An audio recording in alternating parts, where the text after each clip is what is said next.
Falaremos aqui das contratações que o Flamengo pretende fazer na janela, porque parece que desses zagueiros aí tem 2 que o Sampaoli já não vê como possíveis titulares ou alguém para brigar por posição e para ele confiar para a sequência. Rodrigo Caio e Pablo, e ainda tem o Davi Luiz que não deve renovar no final do ano. Então, o Rodrigo Caio também não. Então o Flamengo vai buscar zagueiros, tá? E aí a gente vai falar sobre a questão do Júnior Alonso.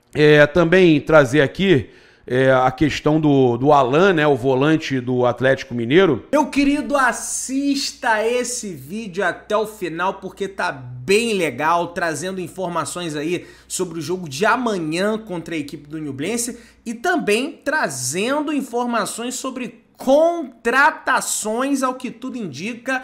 O Mengão Malvadão 2.0 tá saindo aí esse ano ainda, hein? Tem informação da ESPN, vamos assistir o grande paparazzo rubro-negro aqui no canal também, falando sobre essas notícias. E acompanhe até o final para você ficar por dentro de tudo. Se inscreva no canal, aciona o sino, deixa o like, a sua inscrição é muito importante. Se inscreve, companheiro, aperta aqui, se inscreve, aciona o sino, deixa o like e vambora pro vídeo. E amanhã também é dia do Flamengo jogar no Chile contra o Nublense. Me dá a imagem aí, por favor, porque o Flamengo já tá no Chile desde ontem. Hoje fez um treino. O Everton Ribeiro não foi para essa partida. Ele realmente está machucado, já ficou fora do último jogo. E agora a expectativa é para saber se o Arrascaeta vai ter condição de jogo. Nesse treinamento de hoje, que foi só 15 minutos abertos foram só 15 minutos abertos para a imprensa, é que ia ser definido se o Arrascaeta começaria ou não a partidazinho. Só que aí eu acho que tem o seguinte, né? Se existe essa dúvida, a gente já viu no jogo passado o Matheus França estar no banco, mas aparentemente sem condição de entrar. E aí agora a gente está vendo imagens já do treino de hoje, dessa tarde, 4 horas da tarde, o Flamengo fez esse treinamento. E se não tiver condiçãozinho, vai no sacrifício porque é Libertadores ou, tendo em vista as recentes contusões, é melhor pensar direitinho na importância desse jogo para a classificação?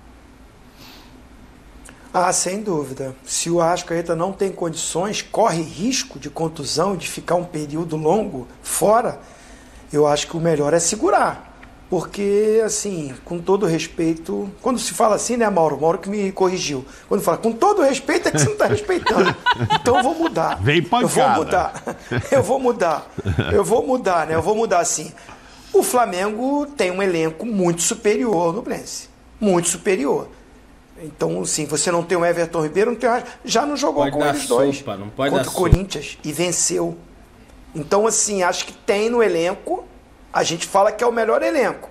Então, se é o melhor elenco, para jogar contra o poderoso Nublense, você vai arriscar o Arrascaeta? Eu não arriscaria.